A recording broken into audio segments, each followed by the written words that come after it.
Hello friend, Bihar PSC centre में आपका स्वागत है। तो फ्रेंड्स, मॉडर्न हिस्ट्री का क्लास हो रहा था। आप किसी भी एग्ज़ाम की तैयारी कर रहे हैं तो सभी के लिए है। और अगर आपने इससे पहली वाली वीडियो को नहीं देखा है तो प्लेलिस्ट बना हुआ है, आप उसे ज़रूर देख लीजिएगा। चलिए आज का लेक्चर हम स्टार्ट करते हैं।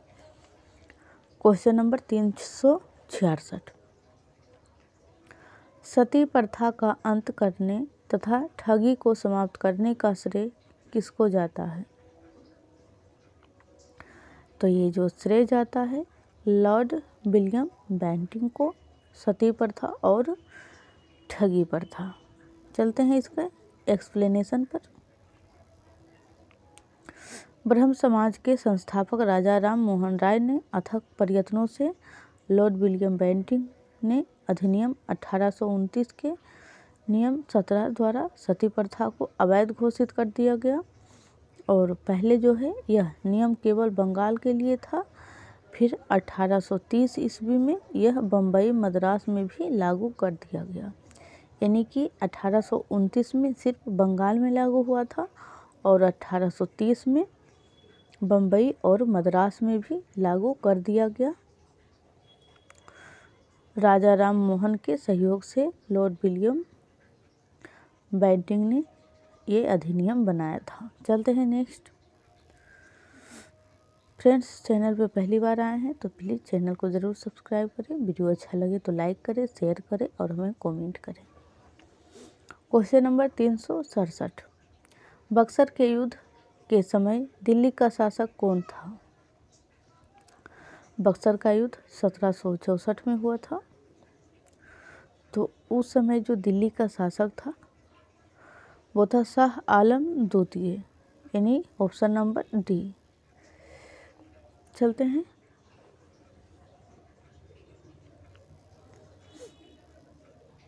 ये वही बातें लिखा हुआ फ्रेंड्स। क्वेश्चन नंबर 368, भारत में ब्रिटिश भू राजस्व प्रणाली का निम्नलिखित में से किसने अधिक लाभ प्राप्त किया? तो ये जो 3 नीतियाँ थी ब्रिटिश सरकार की, रैयतवारी, महालवारी और अस्थायित्व बंदोबस्त व्यवस्था 3। तो इसमें पूछा रहा ये जो नीति थी सरकार की, इसमें सबसे ज़्यादा लाभ किसने उठाया? तो किसान को तो मिला ही नहीं, बटाईदार को मिला ही नहीं।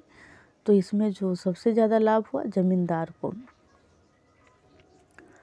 इसका राइट आंसर सी।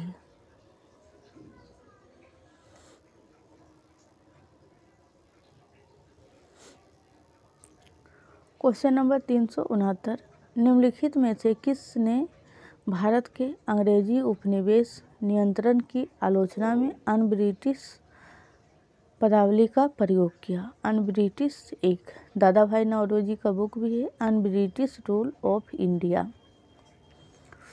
तो ये जो शब्द का पदावली प्रयोग किया गया दादा भाई नौरोजी के ही द्वारा। दादा भाई नौरोजी जिनका जन्म हुआ 1825 ईस्वी मुंबई और इनकी जो मृत्यु हुई 1917 में मुंबई में ही, यानी जन्म और मृत्यु दोनों ही मुंबई में हुआ।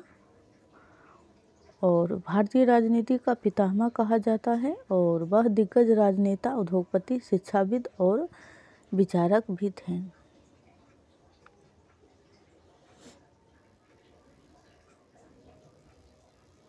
क्वेश्चन नंबर 370, भारत में दास प्रथा कब अवैध घोषित किया गया? तो भारत में दास प्रथा जो अवैध घोषित किया गया वो 1843 में।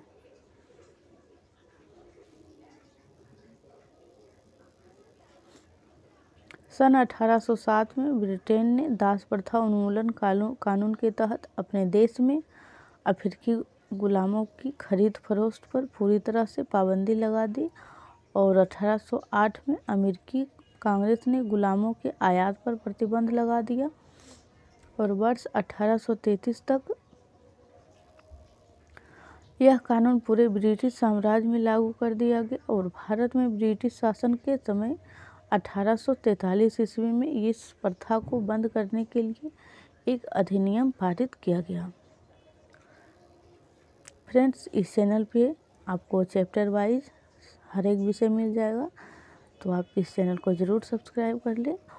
और यहाँ से अगर आप तैयारी करते हैं तो आप कम्प्लीटली तैयारी करते हैं, क्योंकि इसमें क्वेश्चन 1-2 नहीं, चैप्टर में जितने भी क्वेश्चन बनते हों सभी को कवर किया जाता है। चलते हैं नेक्स्ट पे।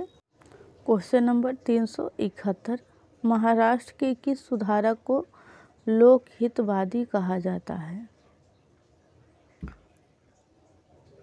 तो इसका जो राइट आंसर हो जाएगा गोपाल हरि देशमुख। गोपाल हरि देशमुख को महाराष्ट्र के लोकहितवादी के नाम से जाना जाता है। इसका एक्सप्लेनेशन, महाराष्ट्र के समाज सुधारक गोपाल हरि देशमुख को लोकहितवादी कहा जाता है और गोपाल कृष्ण गोखले न्यायाधीश रानाडे के शिष्य थे। जो गोपाल कृष्ण गोखले हैं वो न्यायाधीश रानाडे के शिष्य हैं और गोपाल कृष्ण जो हैं इनके शिष्य गांधी जी हैं।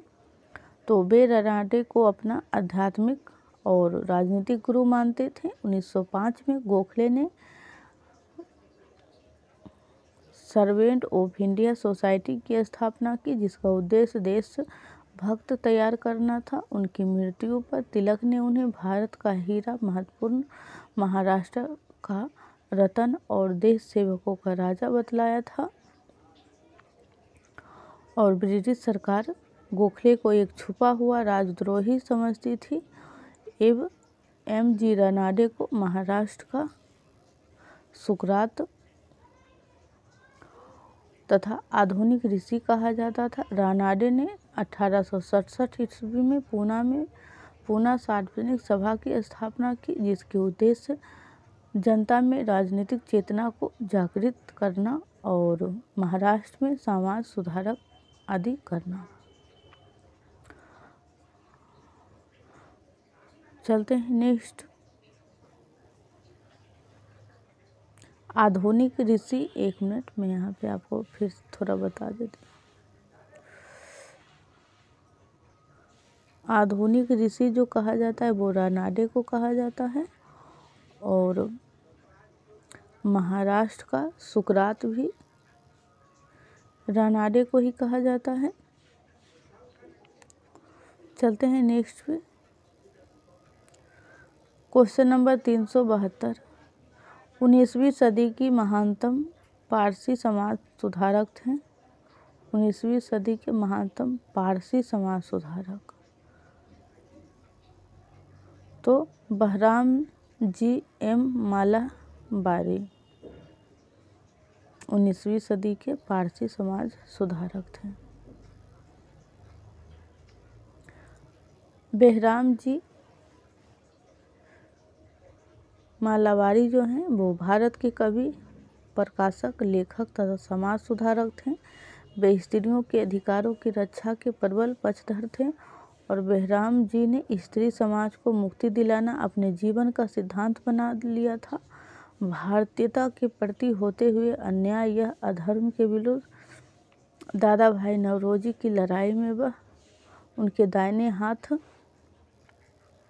सदृश थे।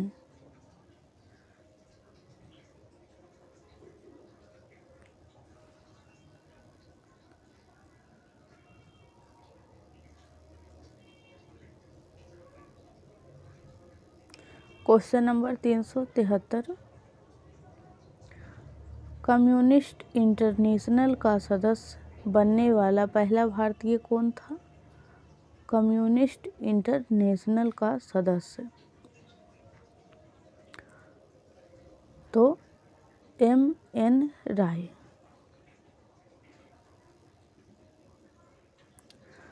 कम्युनिस्ट इंटरनेशनल की स्थापना जो है मार्च 1919 में व्लादिमीर लेनिन और रूसी पार्टी बोल्शेविक द्वारा की गई थी और M.N. राय ने लेनिन के नियंत्रण पर मॉस्को गए तथा कम्युनिस्ट इंटरनेशनल के सदस्य बने। कम्युनिस्ट इंटरनेशनल के सदस्य बनने वाले पहले भारतीय थे।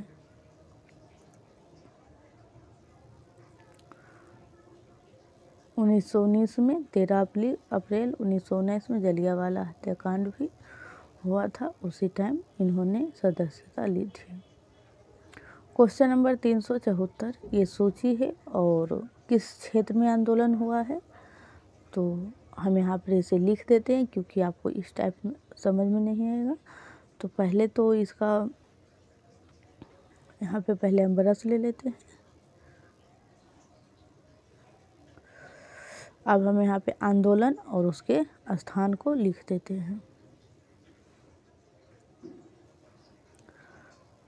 तो मोपला विद्रोह तो एम यहाँ पे लिख देते हैं क्योंकि जल्द हो जाएगा फ्रेंड्स, आपका टाइम भी बचेगा। तो मोपला विद्रोह जो है ये कहाँ हुआ था,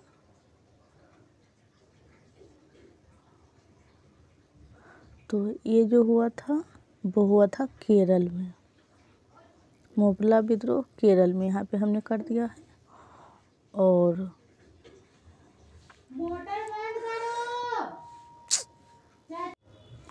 और पावना विद्रोह जो है यहाँ पे, ये पावना विद्रोह जो हुआ था वो हुआ था बंगाल में। मोपला केरल, पावना बंगाल। और एका आंदोलन यहाँ पे है, एका आंदोलन। तो एका आंदोलन जो हुआ था वो अवध क्षेत्र में हुआ था। और बिरसा मुंडा आंदोलन जो है फ्रेंड्स ये हुआ था अपना बिहार में। तो इस प्रकार इस क्वेश्चन का जो राइट आंसर हो जाएगा वो हो जाएगा ए।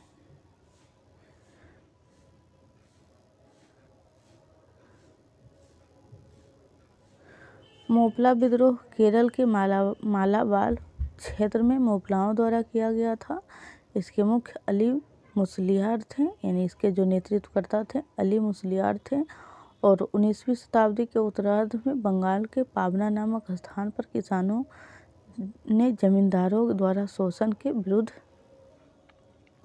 विद्रोह किया था, जिसे पावना विद्रोह कहा जाता है।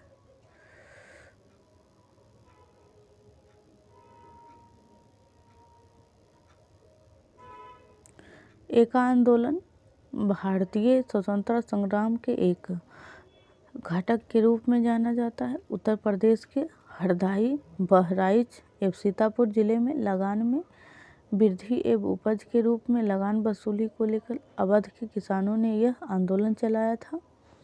और मुंडा जो है यह बिरसा विद्रोह, यह प्रारंभ ब्रिटिश भारत में 1895 में हुआ। यह विद्रोह छोटा नागपुर में यह 21 वर्षीय युवक बिरसा मुंडा ने प्रारंभ किया था। क्वेश्चन नंबर 375, अंग्रेजी भारतीय सेना में चर्बी वाले कारतूस से चलने वाली एनफील्ड राइफल्स कब शामिल की गई। एनफील्ड राइफल्स तो ये 1856 में किया था फ्रेंड्स, तभी तो 1857 में विद्रोह हुआ। तो देख लेते हैं इसका सही आंसर। तो ये जनवरी माह में यानी 1857 में ही हुआ था फ्रेंड्स।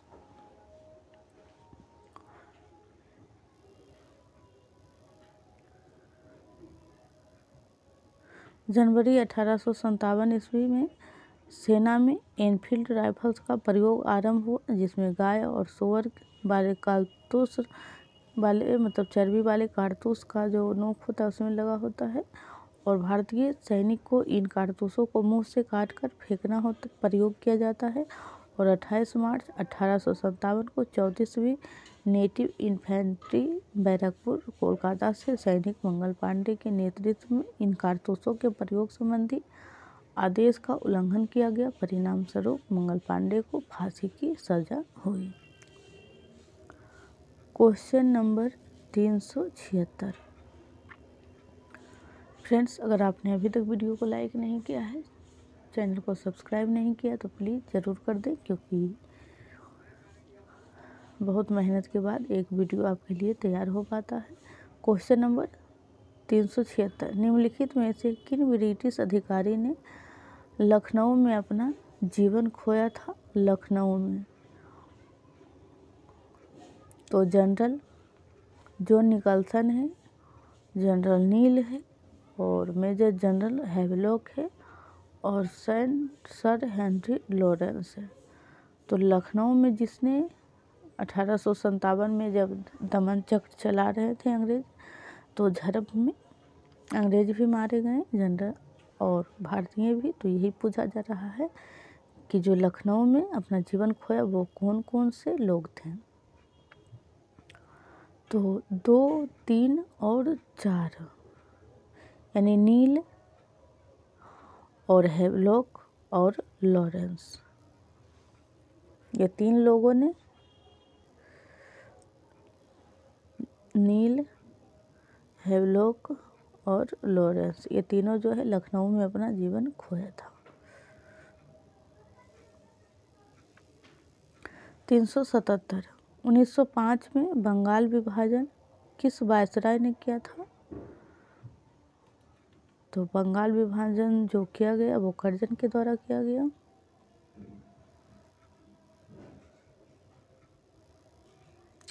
बंगाल विभाजन पहली बार 1905 में वायसराय लॉर्ड कर्जन द्वारा किया गया था, और विभाजन के संबंध में कर्जन का तर्क था कि तत्कालीन बंगाल, जिसमें बिहार और उड़ीसा भी शामिल थे, काफ़ी विस्तृत थे और अकेला लेफ्टिनेंट गवर्नर उसका प्रशासन नहीं चला सकता है। इसी कारण उसे प्रशासन में आसानी के लिए उसे ऐसा 2 भागों में बांटकर, बस यही इसमें एक्सप्लेनेशन है, 2 भागों में बांटकर प्रशासन को आसान तरीके से चलाया जा सकता है। क्वेश्चन नंबर 378, 1916 ईस्वी में मद्रास में होम रूल मूवमेंट के प्रवर्तक कौन थे? 1916 में मद्रास 2 हुआ था फ्रेंड्स, एक मद्रास हुआ था और एक यानी कि एक तिलक के द्वारा और एक एनी बेसेंट के द्वारा।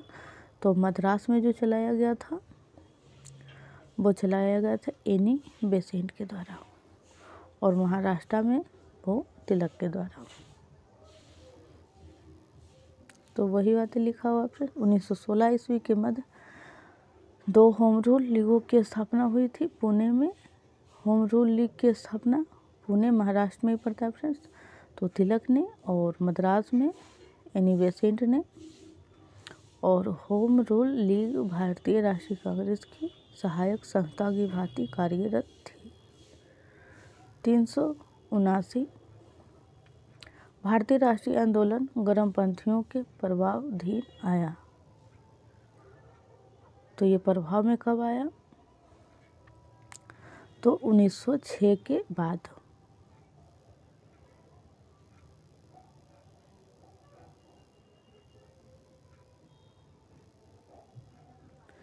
कांग्रेस का कलकत्ता अधिवेशन 1906 ईस्वी में कलकत्ता यानी में संपन्न हुआ। इस अधिवेशन में नरम दल तथा गरम दल के बीच जो मतभेद थे वह उभर कर सामने आया, और इस मतभेद के कारण अगले ही वर्ष 1907 में सूरत अधिवेशन में कांग्रेस के 2 टुकड़े हो गए, और अब कांग्रेस पर नरमपंथियों का कब्जा हो गया।